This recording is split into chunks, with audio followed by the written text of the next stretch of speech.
Zenin गोलीबारी का एक और ताजा वीडियो सामने आ रहा है, आपको दिखाते हैं।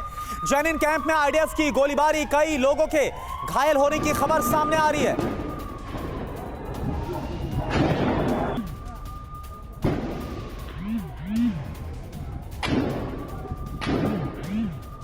तो ये देखिए वेस्ट बैंक के जेनिन की तस्वीरें हम आपको दिखा रहे हैं, जहां पर इजरायली डिफेंस फोर्स का ऑपरेशन और तेज हो गया। और हालात अब ये है कि यहां पर जो आम लोग हैं उनसे भी सामना इजरायली डिफेंस फोर्स को करना पड़ रहा है। जो जानकारी सामने आ रही है और जो तस्वीरें भी हम आपको दिखा रहे हैं, और वहीं जो ताजा हमला हुआ उसकी तस्वीरें भी आपके सामने। चारों तरफ बारूदी धुआं आपको नजर आ रहा होगा।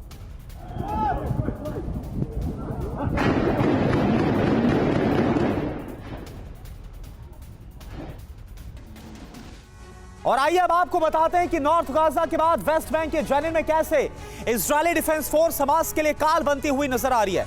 तो आईडीएफ का ऑपरेशन जेनिन है क्या, यह आप देखिए। 48 घंटे से आईडीएफ के ताबड़तोड़ हमले हो रहे हैं। इजरायली सेना का ग्राउंड ऑपरेशन इस वक्त और तेज हो गया है। शरणार्थी शिविर में आईडीएफ का बड़ा अटैक हो रहा है। जेनिन में मरने वाले लोगों की संख्या 11 तक पहुंच गई है। सड़कों पर आईडीएफ यानी इजरायली डिफेंस फोर्स और जो फिलिस्तीनी आम फिलिस्तीनी उनकी झड़पें तेज हो गई हैं। वेस्ट बैंक में इजरायली सेना की छापेमारी भी तेज हो गई है। आईडीएफ ने पर्चे गिराकर कहा छापे और तेज होंगे, यानी हमला भी और इंटेंसिफाई होगा। हमास ने आम लोगों को ढाल बनाकर आगे किया है और यही वजह है कि लगातार इजरायली हमले में जो आम लोग हैं वो शिकार होते हुए नजर आ रहे हैं। एक और बड़ी खबर, जेनिन शहर में कई जगहों पर हिंसा भड़की है।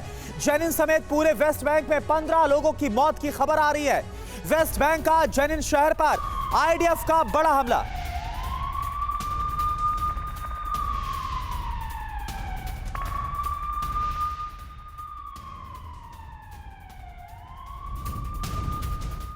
ये वेस्ट बैंक के जेनिन की सड़कें हैं, जहां बम बारूद और गोलियों की आवाजें गूंज रही हैं। आसमान काले धुएं से भरा है। यहाँ पिछले 48 घंटे से आईडीएफ का ऑपरेशन जारी है। आईडीएफ ने गाजा के बाद हमास के कब्जे वाले इलाके वेस्ट बैंक के जेनिन पर अपनी नजरें गड़ा रखी है, जहाँ आईडीएफ की दखल के बाद हिंसा भड़की है। बताया जाता है कि हमास ने आम लोगों को ढाल बनाकर उन्हें आगे कर रखा है। वेस्ट बैंक शहर नबलस से भी हिंसा की खबरें हैं, जिनसे आईडीएफ मुकाबला कर रही है। यहाँ जमीनी ऑपरेशन जारी है। हमास के लड़ाकों की तलाश में कब्जे वाले वेस्ट बैंक में जेनिन शरणार्थी शिविर पर छापेमारी के दौरान हिंसा भड़क गई। फिलिस्तीनी स्वास्थ्य मंत्रालय के मुताबिक 15 लोगों की मौत हो चुकी है। इससे पहले आपको याद होगा कि युद्ध के 15 दिन बाद वेस्ट बैंक में एक मस्जिद पर जबरदस्त बमबारी की गई थी। इजरायली सेना की इस कार्रवाई की दुनिया भर में आलोचना की गई थी, जिस पर इजरायली सेना ने अपनी सफाई में कहा कि मस्जिद के अंदर से हमास के लड़ाके हमलों की योजना बना रहे थे। हवाई हमले में उन्हें मार गिराया गया था। गाजा की तरह जेनिन में भी हमास ने बारूदी सुरंग बिछा रखी है। कई सुरंगों को इजरायली सेना ने उड़ा दिया है। यहाँ ऑपरेशन अब भी जारी है।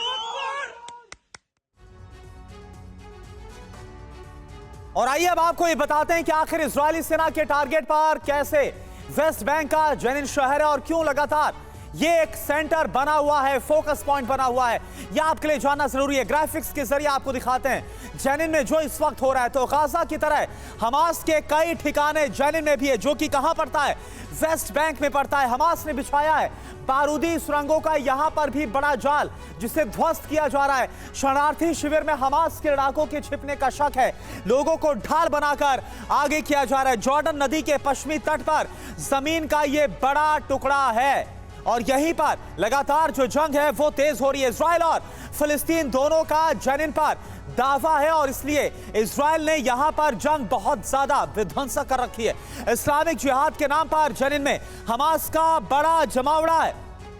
तो यहां से भी हमास को कैसे खत्म करना है। और अब आपको बताते हैं कि वेस्ट बैंक में इजरायली हमलों से हमास कैसे बौखला गया है और इजराइल को धमकी पर धमकियां दी जा रही हैं। जेनिन में हमले के बाद हमास ने क्या कहा, आइए यह भी देखते हैं। कहा कि गाजा की तरह जेनिन में भी हारेगा इजराइल, इस बात का दावा कर रहा है। गाजा की तरह जेनिन में भी हारेगा इजराइल और गाजा से वेस्ट बैंक तक हमें तोड़ने में नाकाम साबित होगा इजराइल। हम जीत तक कब्जा करने वालों को छोड़ेंगे नहीं, बख्शेंगे नहीं, यह कहा गया। और क्या कहा जा रहा है, जो बयान सामने आ रहे हैं हमास की तरफ से, वेस्ट बैंक पर बर्बर हमला दुश्मन का दिवालियापन है।